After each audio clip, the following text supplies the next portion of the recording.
Hey, how's it going? So you want to learn Lightroom, huh? Well, I'm here to show you the basics of Lightroom. Alright, over here I'm going to pull up the screen. Right here on the right side is your basic adjustments, or at least in this portion. This is your basic adjustments. Temperature is like how warm or how cold the image is, so I can warm it up, cool it down. Double click to reset, and then your tint, which is like either how green or how magenta it is. So green, magenta, it's quite simple. There's some cool tricks that you can use, like you can use the dropper tool to go up to the white, like a portion that's supposed to be white, click it, and I'll like automatically adjust it for you.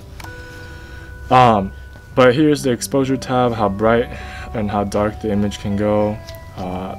Also one other thing that you guys should know is always shoot in RAW in camera, because that way it retains as much of the data as as the camera can take. So that's why it's currently like a ARW, because I shoot on Sony. Anyways, contrast is typically how far and how dark an image can go, so like you're increasing the levels between those. Highlights only affect like the brighter parts of the image, so if I move it down, it's gonna highlights, so the sky area is gonna go darker and brighter. If you move it up, shadows, same thing, just the darker parts of the image, so you can retain a lot of information, as you can see here with the raw image. And so is the whites. It's just a different kind of you can mute everything. So if I move it down, it mutes out the white part, and it just brightens out the white areas. Same with the blacks. Texture is okay, how much contrast in the edges you can put it. So I can't really see because I'm in the sun, but you can make it look super painterly and super realistic that way, but don't push it all the way to 100. Clarity is kind of the same thing. It brings out pop and kind of saturates parts of the image. Dehaze is okay, if you have fog and stuff, you can dehaze it. Vibrant saturation, very self-explanatory, brings in more saturated colors in each of them. Vibrance is more in different parts of the image, places that need more saturation, the Adobe Lightroom will typically automatically do it automatically, so to speak. Then you got the tone curve, which is pretty complicated, so I'm gonna leave that out for now because I only got 5 minutes. I think one of the most important parts is probably the HSL / color slider panel, because that's where you can get the mood.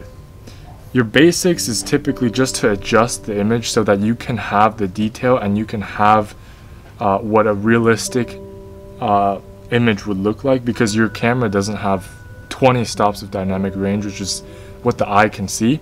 It usually has at most, our most advanced camera is probably 15 stops. So that's why you have post-processing. And then, so the HSL, typically you can go for an orange and teal look, so we would move down our blues to teal a little bit more, and our oranges and reds more towards the orange, and then it makes it a little bit more pop. And same with the yellow. And so every area just you can change the color with hue.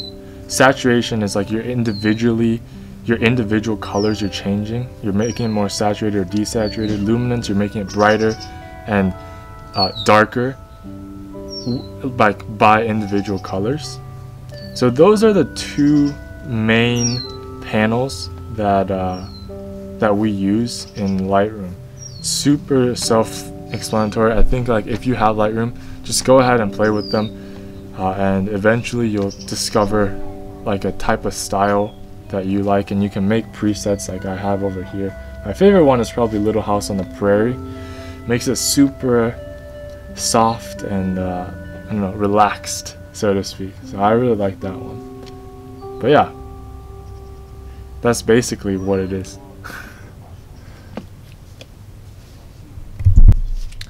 So if you guys like that Lightroom tutorial, Smash like, subscribe, comment. Let's go. Just kidding. If you want to, press the like and subscribe. But thanks for watching.